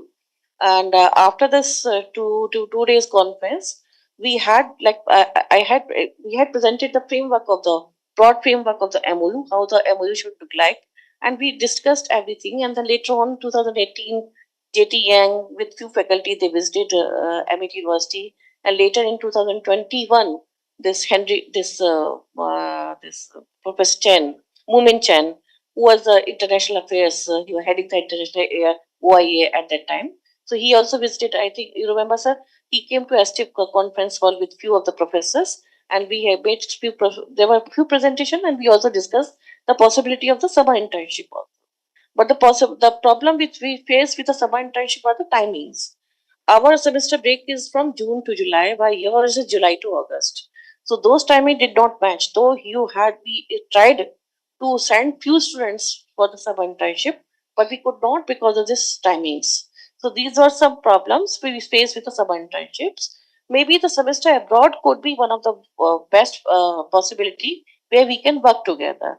Where like in a master's, we have one semester dedicated to the project. So if our students can go to your university, in where they can be associated with you either in some of the ongoing projects which you already have from some other agency, not necessarily under some our between you and us. If you have some projects, if you have some vacancy for the internship in those projects, they can go and work on those projects and do their thesis project under that one, under the master's program. Similarly, BTech also, they have some intern, now they have the semester kind of project work under this new NEP 2020. They also go for the one semester and do their project work. That's one possibility which I see is very quick and doable, because otherwise matching the timing for the summer internship and getting the fellowship and everything becomes little bit problematic. And in agriculture, I think we would be very happy to collaborate with the NCHU. In I think I found with them very strong in the UAV related UAV augmented crop monitoring system. So we can work on that UAV augmented crop monitoring system here as well. And I think you also mentioned that you have also developed a model, the rover for monitoring the health of the crop system. So some of those technology which have already developed, advanced technology, we would like to test over here because we not only do the research, but we also work closely with the farming community. We give them all the technologies which we develop, not only which we develop, but whichever technologies are developed by other scientists also, we try to give them and demonstrate them at their field through some collaborations, through some funding or some kind of different kind of mode of funding. More so, funding is basically necessary for doing all these kind of collaboration, but we seek those funding from different sources. So that's possible to do this and then do the testing and do this kind of adoption to our system, because our farmers are small farmers.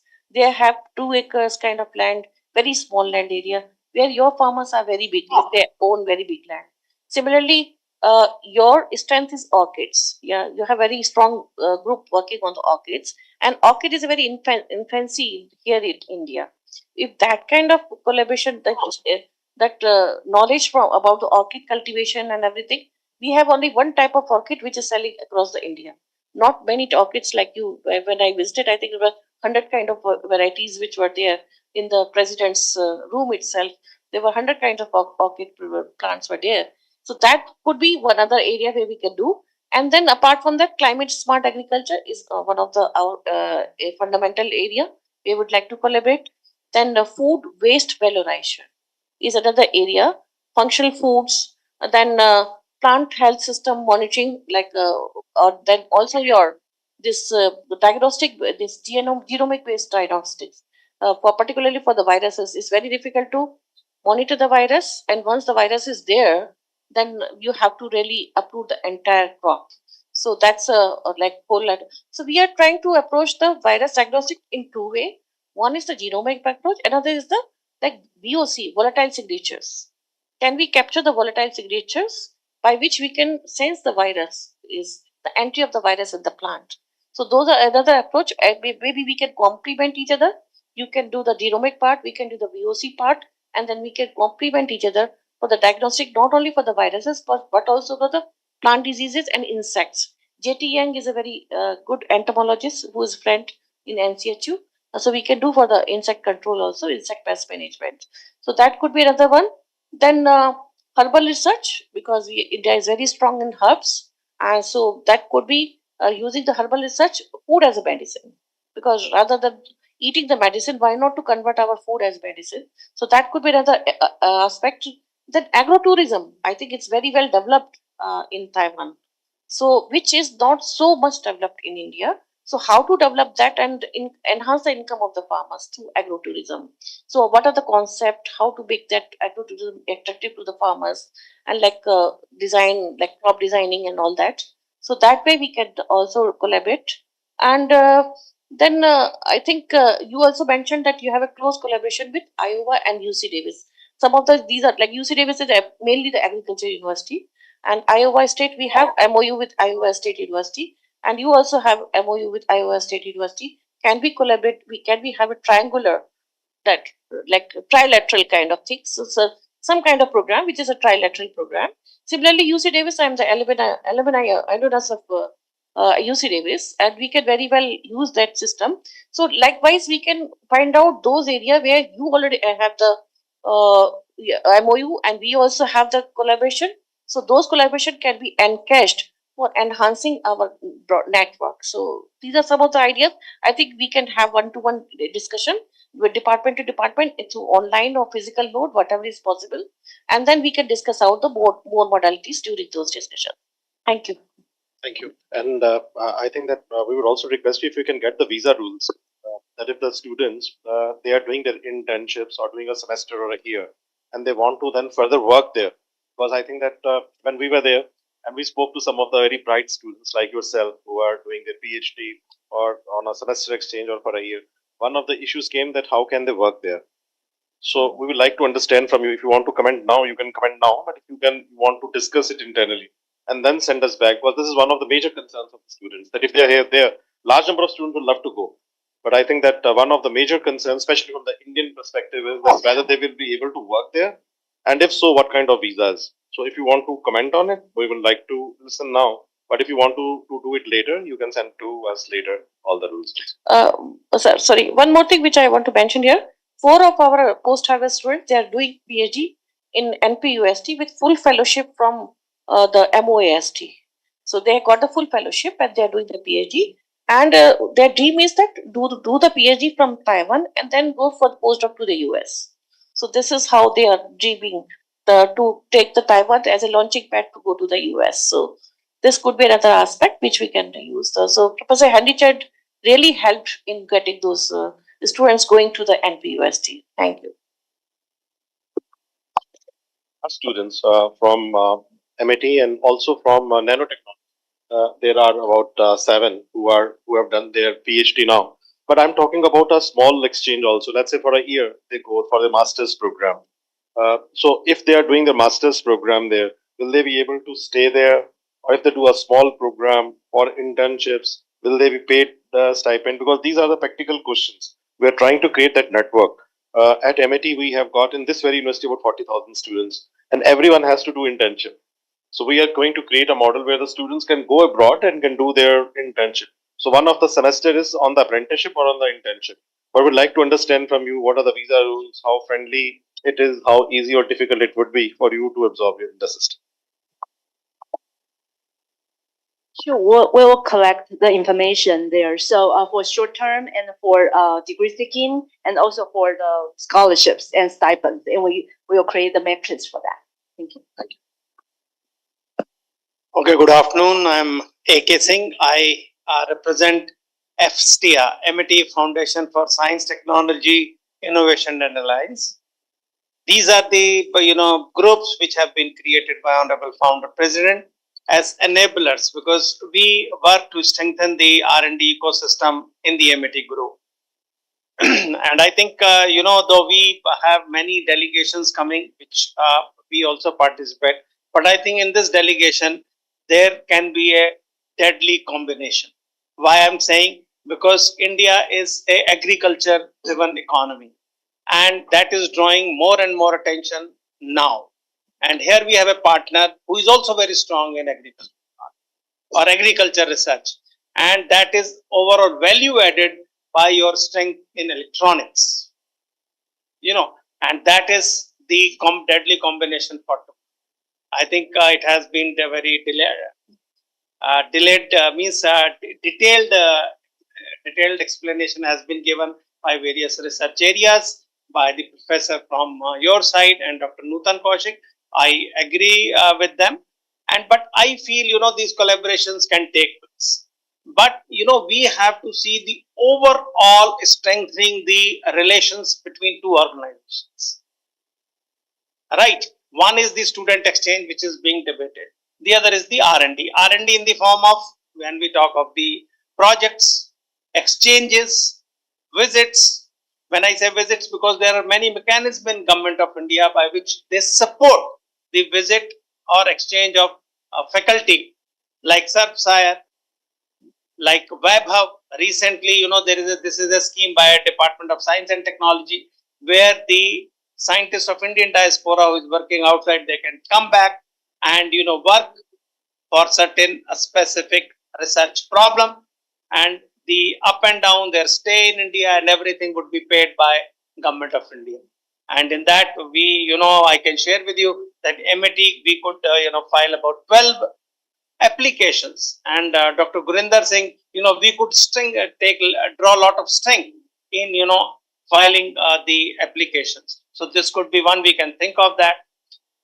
And when we talk of the exchange, all Indians who are working there or families, how we can interact and work and enhance the canvas of research activities, because then spillovers will strengthen and the whole interaction or collaboration will increase. We can also think of certain research areas which may not be important for you today, but tomorrow they will be important. We have certain like sustainability, environmental sustainability or environmental sciences. And I think we should also work together for some larger project on agronomy, which is your strength and which is our strength, and combined with AI and electronics. As what he said, that they are able to detect the viruses using UAVs and electronics, the image identification or image processing or genetic engineering. That's what I want to say. But I feel tremendous opportunities in these two organizations. All the best. Thank you. Good afternoon. Just briefly, I will tell you about myself. I come from the Department of Science and Technology. I was in the DST earlier, and I was also secretary to the Technology Development Board there. So I know a little bit about the functioning of the science and technology, the DST, the Connect, the network, and specifically for the Indo-Taiwan relationship in science and technology. The Government of India and the Taiwanese side both have been, pursuing the research and development between the two scientists here. We would like to strengthen from MET this kind of an association. My colleagues have already talked about some association. My other colleagues will also talk about the association that we have with Taiwan in terms of research and development. As Dr. Singh was mentioning here, the R&D areas which have been relevant for Indo-Taiwan, which have been jointly agreed between India and Taiwan, include the artificial intelligence, IoT, big data, cyber security, green energy technology, biotechnology, healthcare, agriculture and food sciences, and aerospace technology. So some of these areas have been announced last year, but the call was over in the year of 2023, July, where people may have, applied for this. We may have missed this, but we would like to see that in 2024, if these kinds of activities and calls come, we would like to see our scientists also jointly collaborating with the NCHU over there. The second thing which Dr. Singh also mentioned about a fellowship which is known as SERB International Research Experience, SIRE, in which the scientists from here go abroad, let's say to your university, and it is fully funded by the Government of India. Ministry of Science and Technology fully funds it. They provide fellowship of $3,000 per month for about 3 to 6 months period. They go abroad, and from MET University, we have already been, the scientists who have gone here are more than 10, 11, 12 scientists have gone. We have already applied for this. It keeps coming every year. So the SERB-SIRE fellows also get an exposure. So we would request you, please tell us the areas in which you can work, get our scientists on the entire cost of Government of India, and you have to just give a consent letter from your side. So we'll be in touch with you. The team here, Isha and Harjinder, they're working on those kinds of systems. They will be in touch with you, and we request you that areas like I mentioned here, which are common areas for India and Taiwan, should be worked on, and fellowship funded by DST, funded by Government of India, should also, benefit the scientists here. You can get a scientist over there who will work on the full funded by the Government of India. The other thing I was talking about, I think, Chandrasekhar, I think you are a Ramanujan fellow already, or you are applying for it, or you are PDF. Now, I think this is a good opportunity for you to apply to the Ramanujan Fellowship, which is an open fellowship throughout the year. And I must tell you that MET the universities all across, we have 8 Ramanujan fellows who are with us. Some of them have been absorbed, some of them are on the fellowships. Plus, by the end of June this year, 5 more Ramanujan fellows are going to join us at various campuses. This is an opportunity for you, Chandrasekhar. You can please think about it and choose us as a host institution. My other colleagues, Isha and Harjinder, will talk, in little detail about all this. So thank you very much. Dr. Sharma, I think that what we will do is, I would request you, Dr. Singh and Dr. Sharma, if you can create a matrix of all the schemes and what we can do in Taiwan, and especially with their university. and then create a small committee. Maybe that you can create you two and you can take one more member. And then from their side, if you can also create it, and then there can be a dialogue on a fortnightly basis, so that there should be some measurable outcomes. This is really wonderful. We will do that, but at the same time, other colleagues like Harjinder and Isha will also tell that there are collaborations already happening with MIT and universities in Taiwan. So we can strengthen that. We can create a matrix, certainly. Yeah. So that's what we actually want to do. That from this delegation, we can then measure that these are the 5-7 points on which we will be working together. But good to see that the things are happening. But this is a very congenial time because India and Taiwan, we are in the pink of our relationship already. In the chip production or the wafers production, I think we have a very strong and a very huge collaboration which our Honorable Prime Minister has done with Taiwan. I think we should also make use of that relationship to strengthen our collaboration. Yeah, very good afternoon. I'm Sunita Ratan. I am Director, MIT Institute of Applied Sciences, and we run 4 departments: physics, chemistry, mathematics, and statistics. So already much has already been spoken about, but I'll just add, because what I could see from all the discussion, that we are running NEP 2020. That's a new type of model for our UG program, UG students. And when you talk about the semiconductor summer school, so that is a very good opportunity for my BSc physics student, that they can come and do that, because this is something which is coming up in a great way. So that is one. And secondly, we already have our collaboration in Taiwan, Kaohsiung Medical University, which I visited in 2015. And our students, they regularly go there, 4 or 5 students, for their internships. So we can explore that type of possibility with your university also. And that's also fully funded program. That is TEEP, it is known in under TEEP program. They go there and do their 6 months internship over there. And then they also register for their PhD. Right? At least 4 or 5 they go, 2 of them they register for their PhD, and they get good fellowships, because this is how they contact the professors and they develop that relationship. So that is one.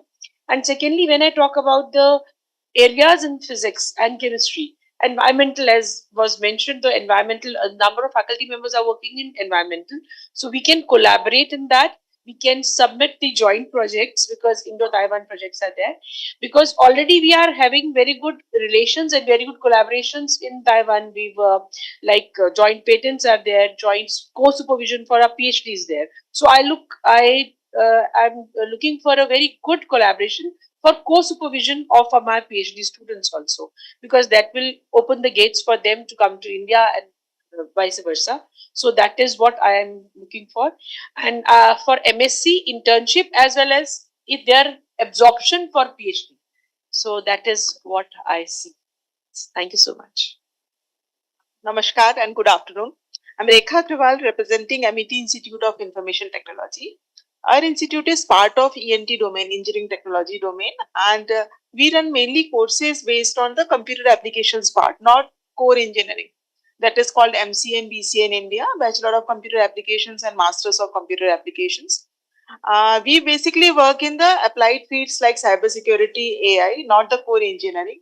So just after the discussion, I'm thinking of first to start with the internship program only, because in C, basically all these things are talked about science, core sciences. So our students will be interested in IT domain if we can work on some those kind of areas.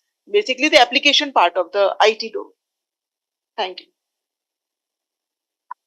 Good afternoon, everybody. My name is Varun, and I represent Amity University Online, Amity Future Academy, and a study abroad division powered by Amity University called Global Grads. I think most of the part has been covered when we were talking about the twinning degree part. But I think with the high levels of living and safety, with the economic mode of study, and outstanding healthcare system, Taiwan is actually a great study abroad division, and that's how the East is shaping up.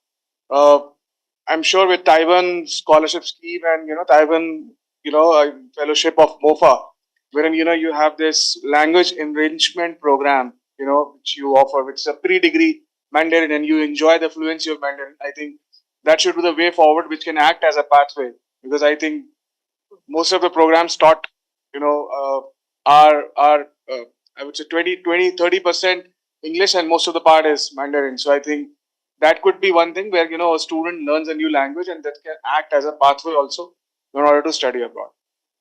So that's where I think, we have chances of collaboration.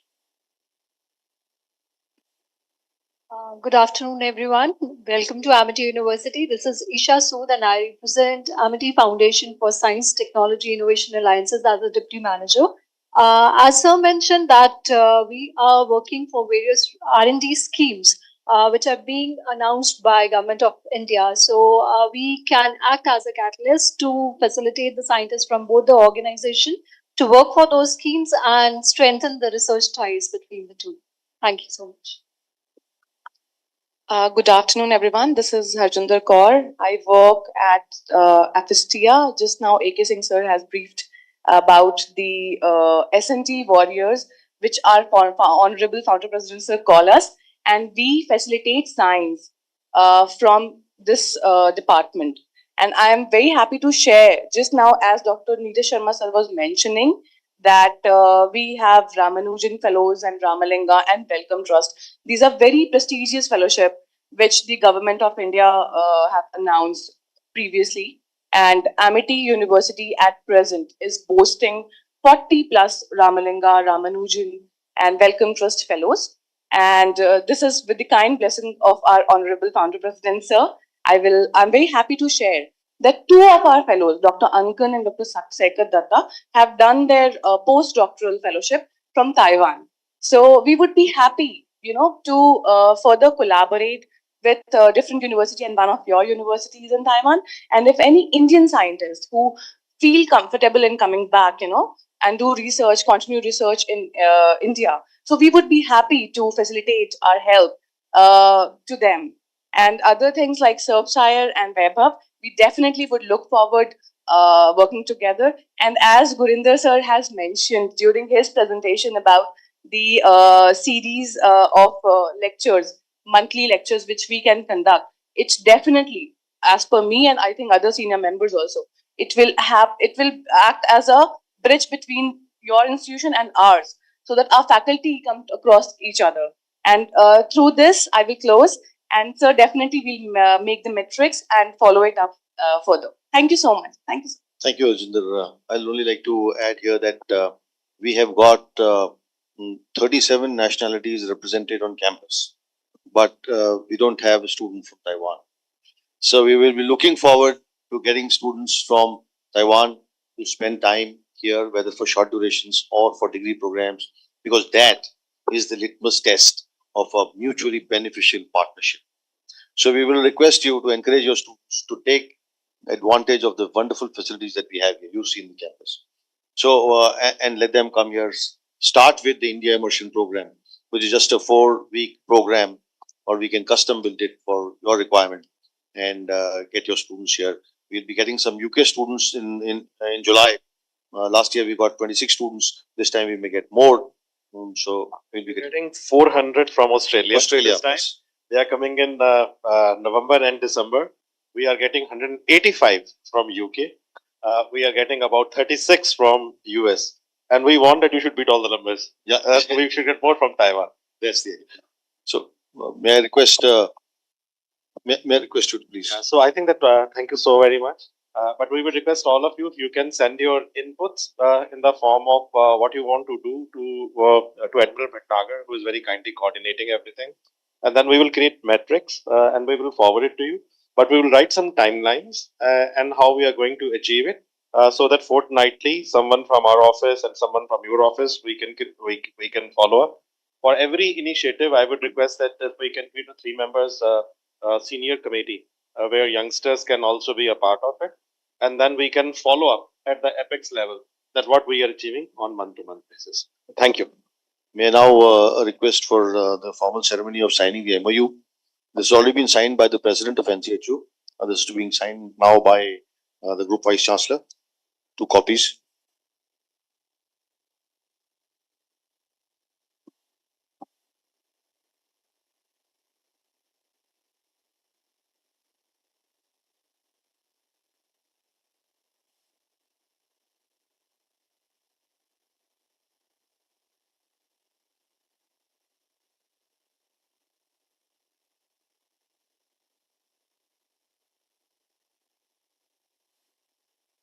Thank you.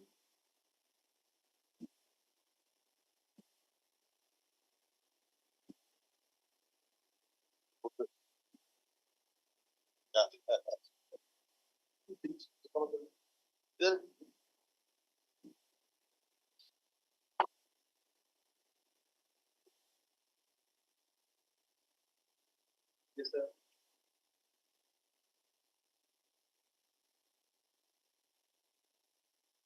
Thank you.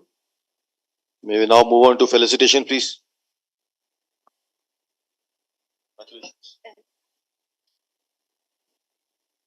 Yes, we done. Yeah. That will stay. That's the agreement. No signatures. Oh, No signatures signature here. here. So one is for us. So one is for you. Yes. Thank you so much.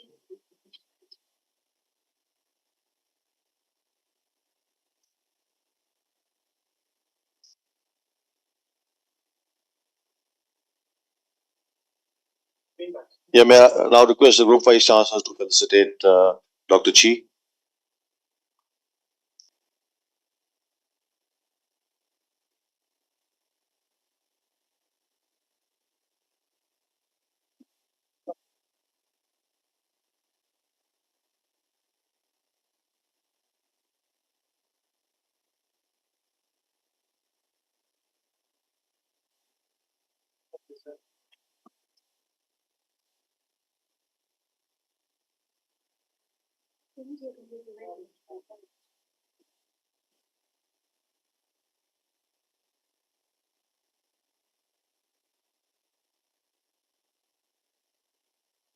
Dr. Wang.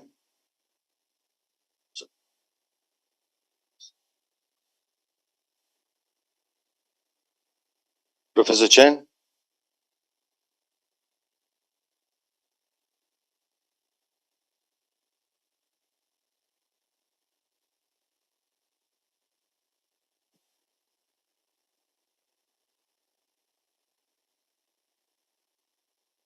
Yeah, Ms. Inga. Please.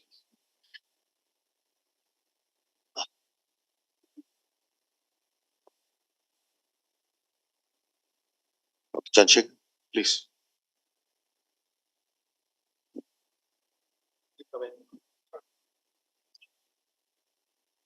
Thank you very much.